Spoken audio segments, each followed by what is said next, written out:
एक तो judicial commission of Pakistan के वो जो जजेस की तैनाती का मसला था, उस पे उसका जो अलामिया है या उसका जो मिनट्स हैं उसके हवाले से काफ़ी इख्तलाफ पैदा हो गया है। चीफ़ जस्टिस ने जो अलामिया पेश किया वो मुख्तलिफ है, काजी फ़ाइज़ ईसा ने एक ख़त लिख दिया वो मुख्तलिफ है, और तो कोई कह रहा है मौखर हो गया, कोई कह रहा है मुस्तरद हो गए हैं। इसके पीछे क्या हिकमत है, क्या साइंस है, इस पर बात करनी है। दूसरा, फॉरेन फंडिंग का केस एक दफ़ा फिर मंजर आम पर आ गया। एक तरफ से इत्तेहादी जमातों ने बहुत ज़्यादा जो है एहतजाज की सूरत इख्तियार कर ली है, और आज शाहिद खाकान अब्बासी और अब्दुल गफूर हैदरी ने भी आज इलेक्शन कमीशन के सामने एक प्रेस कॉन्फ्रेंस की, कोई धरना या एहतजाज नहीं किया कि जल्दी जल्दी फॉरेन फंडिंग का केस जो है वो जो महफूज है जिस तह खाने में उसको निकाला जाए ताकि कोई मामलात आगे बढ़ सकें। और उस पर फाइनेंशियल टाइम्स की भी एक स्टोरी आई है और वो स्टोरी काफ़ी ज़्यादा ख़तरनाक है पीटीआई के लिए, उस पर भी बात करेंगे। तीसरी बात जो है कि ये जो स्पीकर कौमी असम्बली ने 11 मेंबरान कौमी असम्बली के इस्तीफ़े मंजूर कर लिए, तो इसमें क्या हिकमत है? 11 अरकान असम्बली के इस्तीफ़े क्यों मंजूर किए, सारों के क्यों मंजूर नहीं किए? और फिर ये कोई बड़े बड़े नाम हैं पीटीआई में, उनके इस्तीफ़े मंजूर नहीं हुए। इन 11 के, जो कि इनमें अली मोहम्मद ख़ान एक ज़रा प्रोमिनेंट नाम है, बाकी तो कोई ऐसे नाम नहीं है, उनके इस्तीफ़े के मंजूर कर लिए। इसके पीछे हिकमत क्या है, राज क्या है, इस हवाले से भी कुछ बात करेंगे। पहले बात शुरू करते हैं कि जुडिशल कमीशन ऑफ पाकिस्तान के हवाले से जो अलामिये पे इख्तलाफ हो रहा है, और यूँ लग रहा है कि चीफ़ जस्टिस फॉर पाकिस्तान और काजी फ़ाइज़ ईसा आमने सामने हो गए।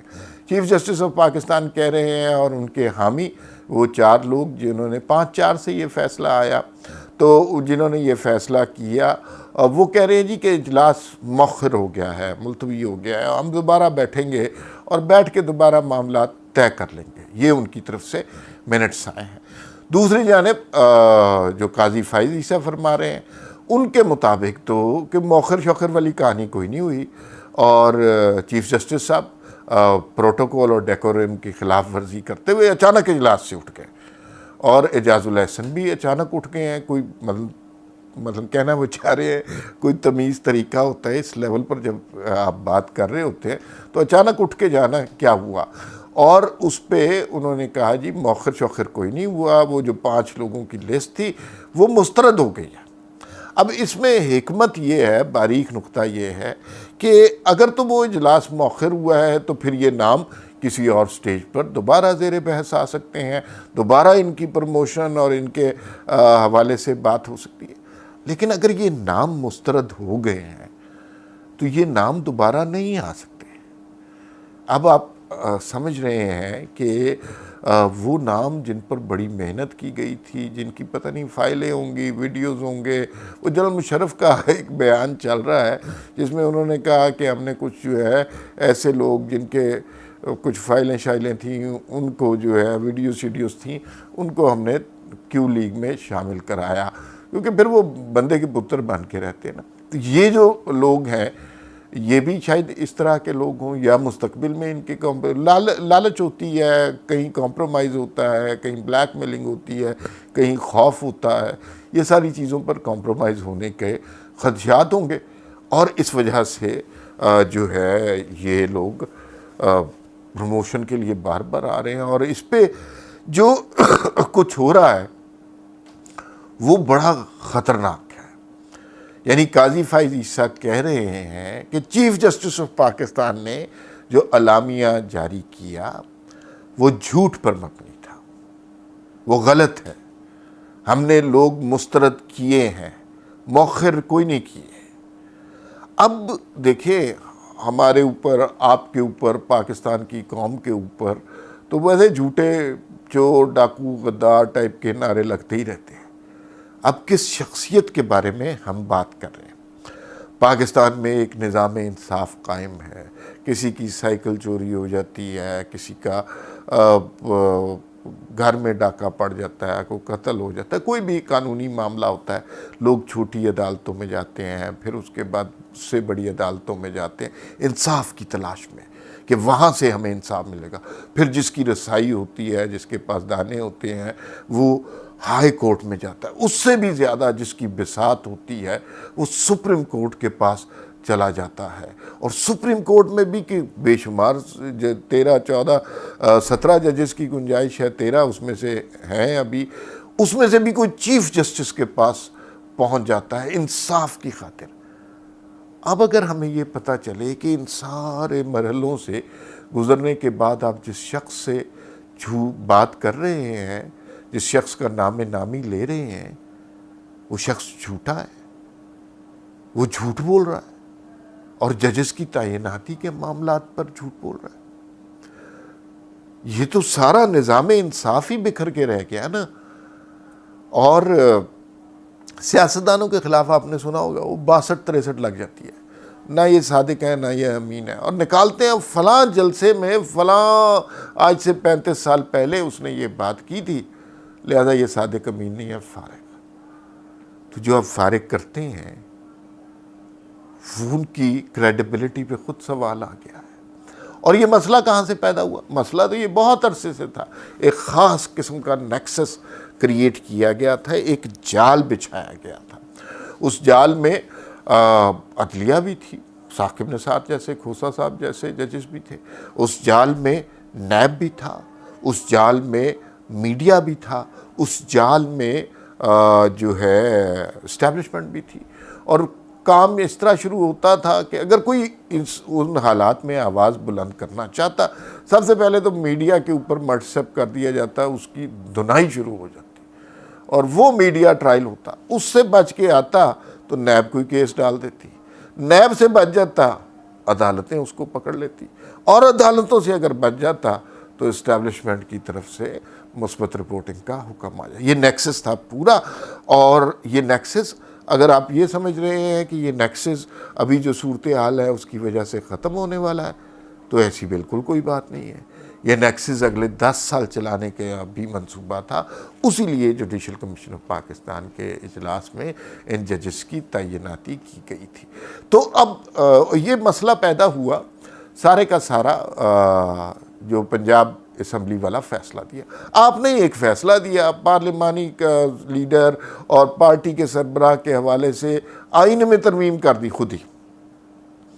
अच्छा, जब फिर इमरान खान को ज़रूरत पेश आई पंजाब में, उसी फ़ैसले को उल्टा दिया गया। नहीं, पार्लिमानी लीडर जो है वो सब कुछ होता है, पार्टी सरबराह की कोई हैसियत नहीं। पहले भी बहुत बेईमानियाँ हुई हैं, लेकिन इस कदर विजिबल तरीके से बेईमानियाँ सारी कौम की नज़र आपके ऊपर है, तो आपने ये सब कुछ कर दिया, तो लोग तो सवाल करेंगे। और दुनिया में कहीं और ऐसा होता, इंसाफ के सबसे बड़े मनसब शख्स पे बैठे शख्स की क्रेडिबिलिटी पर सवाल उठता और लोग ये कहते कि इसने बददियानती की, इसने झूठ बोला, इसने जो है धोखा दिया। तुम देखिए, मैं आप कोई किसी को धोखा दें वो अलग बात है, वो शख्स जो पूरे पाकिस्तान में इंसाफ का जिम्मेदार है, अगर उसका झूठ बोला पकड़ा गया, और पकड़ा जाएगा। पकड़ा कैसे जाएगा कि ये जो मीटिंग हुई है जिसमें उन्होंने कहा मौखर है और काजी फायज ईसा ने कहा नहीं मुस्तरद है, इसके कहीं ना कहीं मिनट्स होंगे, इस लेवल की मीटिंग की रिकॉर्डिंग होती है, ऑडियो वीडियो मौजूद होगी, तो आज नहीं तो कल वो मिनट सामने आ जाएंगे, तो साबित हो जाएगा कि चीफ जस्टिस ऑफ पाकिस्तान जनाब उमर अत्तयाब बंदेहाल साहब ने झूठ बोला है और अखलाकी तौर पर उन्हें मुस्ताफ़ी हो जाना चाहिए। लेकिन ये पाकिस्तान है भाई, ये अखलाकी वाली कहानी तो यहाँ चलती नहीं है। ये ताकत की गेम है, जिसको जितना दबाया जा सकता है दबाया जाए।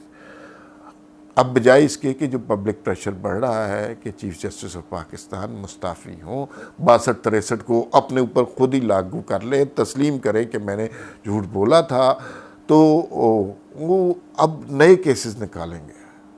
नैब तरामीम के हवाले से ये इंतकाम होता है ना ताकतवर आदमी का, वो EVM के हवाले से शुरू हो जाएंगे। लेकिन बहरहाल उनकी ज़ात पर सवाल उठना शुरू हो गए हैं, और इस लेवल पर अगर लोग कंफ्यूज होंगे और लोगों को किसी शख्स की काज़ी उल क़ुज़्ज़ा की दयानत पर शक होगा, तो फिर उन्हें मुस्ताफ़ी हो जाना चाहिए। होंगे नहीं फिर। अच्छा, इसमें यह बात भी समझें कि वो नेक्सस जो डेवलप किया गया था ना, वो टूट रहा है। नैब का चेयरमैन रोती पीटती हुकूमत ने लगा ही दिया, एक ठीक आदमी लगा दिया। मीडिया में कुछ बेहतर आवाज़ें उठना शुरू हुई हैं, कुछ लोगों को प्रोग्राम में आने का मौका मिला। दूसरा, सोशल मीडिया भी ताकतवर हो गया है, किसी ने यूट्यूब चैनल खोल लिए, कोई ट्विटर हैंडल से काम कर रहा है, तो वो आवाज़ें जो छुपी थी वो सामने आना शुरू हो गई। जुडिशरी में भी अब डिवीज़न वाजे हो गई है, कुछ आवाज़ें आना शुरू हो गई हैं, और इस्टेब्लिशमेंट के अंदर वो कहते हैं जी कोई पेशावर ग्रुप, कोई पिंडी ग्रुप, आपस में जंग हो रही है, ये वो हमारी बला से। लेकिन इस सारे अमल का फ़ायदा ये हो रहा है कि वो जो है ना, जैसे आपने मुट्ठी में रेत पकड़ी हो तो वो रेज़ा रेज़ा आपके हाथ से फिसल रही होती है। आप चाहे मुट्ठी को कितनी कुव्वत से दबाएं, उस रेत ने आपकी मुट्ठी से निकलना ही निकलना है। तो ये सूरत हाल हो रही है। तो मुझे यूँ लगता है कि वो जुल्म का, जबर का जो निज़ाम बनाया गया था वो अपने बोझ से खुद ही मुनहदम हो रहा है।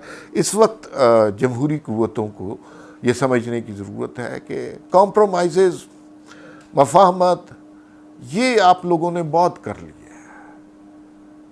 मसलहतें बहुत देख ली हैं। अगर इस स्टेज पे कॉम्प्रोमाइज़ किया आपने किसी स्टेज पर, तो आप अपनी जिद्दोजहद को, अपनी जमातों को, अपनी जमहूरियत के नारे को तहस नहस कर देंगे। तो खुदारा इस तरह ना कीजिएगा। और अगर आपने डोल डाला है मज़ाहमत की सियासत का, जमहूरियत की असल हकीकत का, तो उस पर कायम रहिएगा। ये ना हो कि कल जो है लॉ मिनिस्टर और ये सारे जो हैं दोबारा को जुडिशल काउंसिल में इस तरह की वोटिंग हो तो दोबारा उनके हक़ में वोट दे दें जिनके ख़िलाफ़ सारी कैंपेन कर रहे हैं। तो ये ज़रा मोहतात रहना चाहिए। अब तीसरे सवाल की तरफ चलते हैं। तीसरा सवाल है कि ये जो 11 बंदे स्पीकर ने फारिग कर दिए हैं राजा परवेज़ अशरफ ने, इसके पीछे क्या हिकमत है और कौन से बड़े नाम? एक तो जो मेरी किसी से बात नहीं हुई, मुझे जो समझ आई है वो मैं आपको बता देता हूँ। 2 रिज़र्व सीटें हैं, 3 सीटें KPK की, 3 सीटें कराची की, 3 सीटें पंजाब की, 9 सीटें हैं। 2 ख़वातीन हैं शायद जो इस तरह मखसूस नशिस्तों पर मुंतखब हुई हैं, वो सारी फारिग कर दी। अब इनको ही क्यों फारिग किया? मेरे ख़्याल में इन सीटों पर अगर ज़िमनी इंतखाबात हों तो इन्हें बड़ी तवक्को है जीतने की, और ये जीत भी जाएंगे। तो एक तो ये हिकमत अमली हो सकती है। दूसरी बात ये हो सकती है कि अगर PTI के लोग कहते हैं सारे इस्तीफ़े क्यों नहीं मंजूर किए, सारे इस्तीफ़े मंजूर कर लेते तो एक बड़ा आइनी कानूनी बहरान पैदा हो जाता। 120-25 नशिस्तों पर अचानक इंतखाब कराना आसान नहीं होता, पूरी डेमोक्रेसी डोलने लग जाती है। तो पहली किस्त इन्होंने दी है, इस पर ज़िमनी इंतखाबात होंगे। दूसरी बात यह है कि एक खदशा इन्हें ये भी है, अचानक किसी स्टेज पर इमरान खान साहब दोबारा हुकूमत में आने, असम्बली में आने का फ़ैसला कर सकते हैं। अब वो असम्बली में आने का फ़ैसला करते हैं, फिर नंबर गेम शुरू हो जाएगी, क्योंकि हुकूमत को पता है ये MQM और कुछ और छोटी पार्टियां ऐसी हैं जिनको इशारा हुआ तो इन्होंने दौड़ जाना है PTM से। उस सिचुएशन में नंबर गेम कम होगी। तो 11 नंबर जो है वो PTI के कम कर दिए गए हैं, और अगर अब भी बात नहीं समझी गई तो ये दूसरी किस्त भी जल्द आ जाएगी। आखिरी बात, फॉरेन फंडिंग का केस अब इमरान खान के गले पड़ गया है, और वो बात जो फाइनेंशियल टाइम्स में छपी हुई है उसके हवाले से बहुत खौफनाक डिटेल्स हैं। अबराज ग्रुप, आरिफ नकवी और वोटन क्रिकेट जो है एक कंपनी है, उसके हवाले से 20,20,000 डॉलर की रकम है। इमरान खान ने ये तो तस्लीम कर दिया कि रकम आई है, और लेकिन उन्होंने कहा मुझे नहीं पता कहाँ से आई है। यार ये कोई 2 रुपये, 5 रुपये, 10 रुपये थोड़ी है, इतनी बड़ी रकम है वो आपके अकाउंट में आई है और आपको पता नहीं है। और फिर इसमें अबू ज़हबी के शेख मुबारक अल नहयान भी, वो भी ठीक ठाक पैसे देते रहे हैं। तो इस केस से सियासी जमातों को बड़ी तवक्को है कि इस केस में यकीनन कोई ना कोई फ़ैसला होगा, और इमरान खान का ये पार्टी तो दूसरी बना लेंगे, फ़ौरन ही कोई नया पाकिस्तान तहरीक इंसाफ को कोई नया नाम दे देंगे। लेकिन जो करप्शन का बयानिया था उसको ज़क पहुंचेगी, उसको लोगों के सामने ये आ जाएगा कि ये तो बाहर से। और ये नहीं हो सकता यार कि अगर कल को अमेरिका पाकिस्तान में एक और या इसराइल पाकिस्तान में एक और पार्टी बनाना चाहे, पैसे लगाए और वो बेतहाशा पैसे लगाएं और वो उसकी बेसिस पर पाकिस्तान के लोगों को इन्फ्लुएंस किया जाए, जलसे मुनक्किद कराए जाएं, जुलूस निकाले जाएं, फंडिंग से पैसे कहाँ होते हैं, और उसके ऊपर उसकी बुनियाद पर पाकिस्तान के लोगों का मैंडेट चुरा लिया जाए, तो फिर हुकूमत तो इसराइल की हो गई ना पाकिस्तान में। पाकिस्तानियों की तो हुकूमत नहीं हुई, कंपनी तो इसराइल की चला रही है, यहाँ पे लोगों के जहनों के साथ खेल रही है। इसी तरह ये जो सोशल मीडिया पर पीटीआई की आजकल स्पेंडिंग हो रही है, आम मोहतात अंदाजे के मुताबिक मैं आपको पहले ही बता चुका हूँ, 6 करोड़ रुपया पर डे हो रही है। पता नहीं अरबों में जाके पैसे बनते, ये पैसे कहाँ से आ रहे हैं, और उस शख्स के पास आ रहे हैं जिसने कभी जेब से रोटी नहीं खाई। तो वो ये जो फॉरेन फंडिंग वाला फिर एक और मामला ये हुआ, उन्होंने कहा जी कि नहीं सारी सियासी जमातों का फॉरेन फंडिंग का रिकॉर्ड तलाश किया जाए। ये उसी तरह की बात है कि अगर जब तक सारी सियासी जमातों के फॉरेन फंडिंग के हवाले से तहकीकात मुकम्मल नहीं होंगी, हमने कोई जवाब नहीं देना। ये उसी तरह की बात है कि अगर आप पे कोई शख्स कत्ल का इल्ज़ाम लगा दे, तो बजाय इसके कि आप अपने कत्ल के जवाब, वो जो इल्ज़ाम लगा है उसके जवाब में अपनी जस्टिफिकेशन पेश करें, अपनी सफाई पेश करें। आप कहें कि पूरी कौम जो 22 करोड़ है, पहले उनके बारे में ये फैसला करें उन्होंने कत्ल किया है कि नहीं किया, पहले उनकी तफ्तीश कर लें सारों की, फिर उसके बाद हमारी तरफ आए। तो ऐसा तो नहीं हो सकता। वो जो कहते थे कि इल्ज़ाम अगर आप पे लगा है तो आपने उस इल्ज़ाम का जवाब देना है। इल्ज़ाम, अब तो इल्ज़ाम है, सबूत है, ईमेल्स हैं, और ये भी ईमेल्स के अंदर लिखा हुआ है कि ये पता नहीं चलना चाहिए कि ये फॉरेन फंडिंग आई कहाँ से है, दी के। दुनिया मॉडर्न किस्म की हो गई है, अब ये चीज़ें सामने आने लग गई हैं। तो ये मामला अब स्टेज पर पहुँच गया। जो हुकूमत का फ़ैसला है कि भाई इलेक्शन नहीं करवाने, मुश्किल फ़ैसले करने पड़े, वो बहुत समझदारी का फ़ैसला है, उसके लिए समझें। आइडिया यही था, पता नहीं किसका था, इस्टेब्लिशमेंट का था, इस्टेब्लिशमेंट के ग्रुप का था, जजेस का था, आजकल तो कुछ समझ नहीं आ रही, कि इन्हें थोड़े दिनों के लिए हुकूमत देंगे, इमरान खान की हुकूमत का सारा मलबा इनके ऊपर डालेंगे, इमरान खान को पॉपुलैरिटी, नया नरेटिव देंगे और उसको 2 तिहाई अक्सरियत से फटाफट इलेक्शन करके मुंतखब करवा देंगे। अब हुकूमत इसके आड़े आ गई है। उसने कहा नहीं जी नहीं, हम जूते खाने के लिए सिर्फ नहीं आए, अब हम वज़ीर आज़म हैं, अब हमारी काबीना है, जमहूरी क़ुव्वतें एक साइड पर हैं, तो हमें वक्त चाहिए। अगर हमसे मुश्किल फ़ैसले कराए गए हैं तो फिर हम लोगों के लिए आसानी भी क्रिएट करना चाहते हैं, और वो आसानी हम क्रिएट कर देंगे। अगला बजट हमें पेश करने दिया जाए। अगला बजट बहुत ज़्यादा फासले पे नहीं है, अभी जो है अगस्त हो जाएगा और उसके बाद जून में वो अगला बजट पेश होना है। उस वक्त तक हमें तवक्को करनी चाहिए कि शहबाज शरीफ की हुकूमत और पीडीएम की हुकूमत हालात को बेहतर करने में कामयाब हो जाएगी। लेकिन हालात को बेहतर करने में कुछ इंटरनेशनल चीज़ें भी शामिल हैं। ज़ाहिर है अगर दुनिया में पेट्रोल की कीमत नहीं बढ़ती तो पाकिस्तान में सस्ता तो मिल नहीं सकता, लेकिन बहरहाल गवर्नर्स के कुछ कायदे, कुछ असूल ऐसे हैं कि वो इन हालात को बेहतर कर सकते हैं। पंजाब में बड़ा मार्का होने वाला है, स्पीकर का इंतखाब है और परवेज़ इलाही और राना सनाउल्लाह साहब अपने अपने कैंडिडेट को प्रमोट कर रहे हैं। राना सनाउल्लाह साहब कह रहे हैं कि सरप्राइज़ देंगे, हम आपको बहुत बड़ा सरप्राइज़ देंगे। बहुत से लोग कहते हैं कि तहरीक इंसाफ के कुछ लोग परवेज़ इलाही को वोट नहीं देना चाहते। ये सरप्राइज़ क्या हो सकता है? क्या इतना कुछ करने के बाद भी परवेज़ इलाही को शिकस्त हो सकती है? इस पे शाम को वीलॉग करेंगे, उस पर बात करेंगे। आपका बहुत शुक्रिया, फिर मुलाकात होगी। अल्लाह हाफ़िज़। YouTube पर गूगली न्यूज देखने के लिए youtube.com की सर्च बार में गूगली न्यूज टीवी टाइप करें। गूगली न्यूज के पेज पर सुर्ख रंग के सब्सक्रिप्शन वाले बटन पर क्लिक करना ना भूलिए। YouTube पेज पर अपलोड होने वाली वीडियोस से बाखबर रहने के लिए बेल आइकन पर क्लिक कीजिए। आपको हर नई वीडियो के बारे में नोटिफिकेशन मौसूल हो जाएगा।